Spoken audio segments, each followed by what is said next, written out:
मत्स्य अवतार भगवान विष्णु के प्रथम अवतार है। मछली के रूप में अवतार लेकर भगवान विष्णु ने एक आर्षि को सब प्रकार के जीव जंतु एकत्रित करने के लिए कहा और पृथ्वी जब जल में डूब रही थी तब मत्स्य अवतार में भगवान ने उस अर्श की नाव की रक्षा की। इसके पश्चात ब्रह्मा ने पुनः जीवन का निर्माण किया। एक दूसरी मान्यता के अनुसार एक राक्षस ने जब वेदों को चुराकर सागर की अथाह गहराई में छुपा दिया, तब भगवान विष्णु ने मत्स्य रूप धारण करके वेदों को प्राप्त किया और उन्हें पुनः स्थापित किया। मत्स्य अवतार की कथा। एक बार ब्रह्मा जी की असावधानी के कारण एक बहुत बड़े दैत्य ने वेदों को चुरा लिया। उस दैत्य का नाम हयग्रीव था। वेदों को चुरा लिए जाने के कारण ज्ञान लुप्त हो गया। चारों ओर अज्ञानता का अंधकार फैल गया और पाप तथा अधर्म का बोलबाला हो गया। तब भगवान विष्णु ने धर्म की रक्षा के लिए मत्स्य रूप धारण करके हयग्रीव का वध किया और वेदों की रक्षा की। भगवान ने मत्स्य का रूप किस प्रकार धारण किया, इसकी विस्मयकारिणी कथा इस प्रकार है। कल्पांत के पूर्व एक पुण्यात्मा राजा तप कर रहा था। राजा का नाम सत्यव्रत था। सत्यव्रत पुण्यात्मा तो था ही, बड़े उदार हृदय का भी था। प्रभात का समय था, सूर्योदय हो चुका था। सत्यव्रत कृतमाला नदी में स्नान कर रहा था। उसने स्नान करने के पश्चात जब तर्पण के लिए अंजलि में जल लिया तो अंजलि में जल के साथ एक छोटी सी मछली भी आ गई। सत्यव्रत ने मछली को नदी के जल में छोड़ दिया। मछली बोली, राजन, जल के बड़े बड़े जीव छोटे छोटे जीवों को मारकर खा जाते हैं। अवश्य कोई बड़ा जीव मुझे भी मारकर खा जाएगा। कृपा करके मेरे प्राणों की रक्षा कीजिए। सत्यव्रत के हृदय में दया उत्पन्न हो उठी। उसने मछली को जल से भरे हुए अपने कमंडलू में डाल लिया। तभी एक आश्चर्यजनक घटना घटी। एक रात में मछली का शरीर इतना बढ़ गया कि कमंडलू उसके रहने के लिए छोटा पड़ने लगा।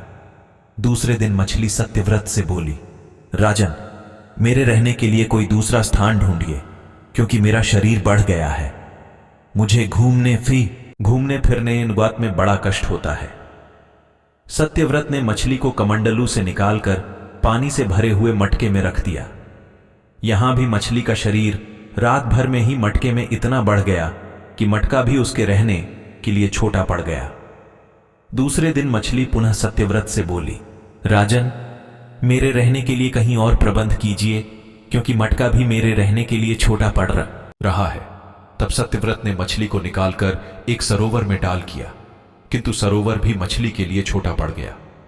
इसके बाद सत्यव्रत ने मछली को नदी में और फिर उसके बाद समुद्र में डाल दिया। आश्चर्य, समुद्र में भी मछली का शरीर इतना अधिक बढ़ गया कि मछली के रहने के लिए वह छोटा पड़ गया। अतः मछली पुनः सत्यव्रत से बोली, राजन, यह समुद्र भी मेरे रहने के लिए उपयुक्त नहीं है। मेरे रहने की व्यवस्था कहीं और कीजिए। अब सत्यव्रत विस्मित हो उठा। उसने आज तक ऐसी मछली कभी नहीं देखी थी। वह विस्मय भरे स्वर में बोला, मेरी बुद्धि को विस्मय के सागर में डुबो देने वाले आप कौन हैं? मत्स्य रूपधारी श्रीहरि ने उत्तर दिया, राजन, हयग्रीव नामक दैत्य ने वेदों को चुरा लिया है। जगत में चारों ओर अज्ञान और अधर्म का अंधकार फैला हुआ है। मैंने हयग्रीव को मारने के लिए ही मत्स्य का रूप धारण किया है। आज से 7वें दिन पृथ्वी प्रलय के चक्र में फिर जाएगी। समुद्र उमड़ उठेगा, भयानक वृष्टि होगी, सारी पृथ्वी पानी में डूब जाएगी। जल के अतिरिक्त कहीं कुछ भी दृष्टिगोचर नहीं होगा। आपके पास एक नाव पहुंचेगी। आप सभी अनाजों और औषधियों के बीजों को लेकर सप्त आर्षियों के साथ नाव पर बैठ जाइएगा। मैं उसी समय आपको पुनः दिखाई पड़ूंगा और आपको आत्म तत्व का ज्ञान प्रदान करूंगा।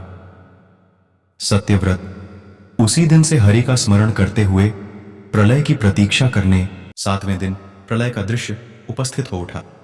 समुद्र भी उमड़कर अपनी सीमाओं से बाहर बहने लगा। भयानक वृष्टि होने लगी।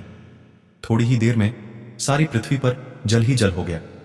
संपूर्ण पृथ्वी जल में समा गई। उसी समय एक नाव दिखाई पड़ी।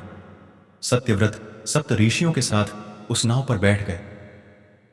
उन्होंने नाव के ऊपर संपूर्ण अनाजों और औषधियों के बीज भी भर लिए।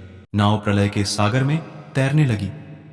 प्रलय के उस सागर में उस नाव के अतिरिक्त कहीं भी कुछ भी नहीं दिखाई दे रहा था। सहसा मत्स्य रूपी भगवान प्रलय के सागर में दिखाई पड़े। सत्यव्रत और सप्त आर्षिगण मत्स्य रूपी भगवान की प्रार्थना करने लगे। भगवान से आत्मज्ञान पाकर सत्यव्रत का जीवन धन्य हो उठा। वे जीते जी ही जीवन मुक्त हो गए। प्रलय का प्रकोप शांत होने पर मत्स्य रूपी भगवान ने हयग्रीव को मारकर उससे वेद छीन लिए।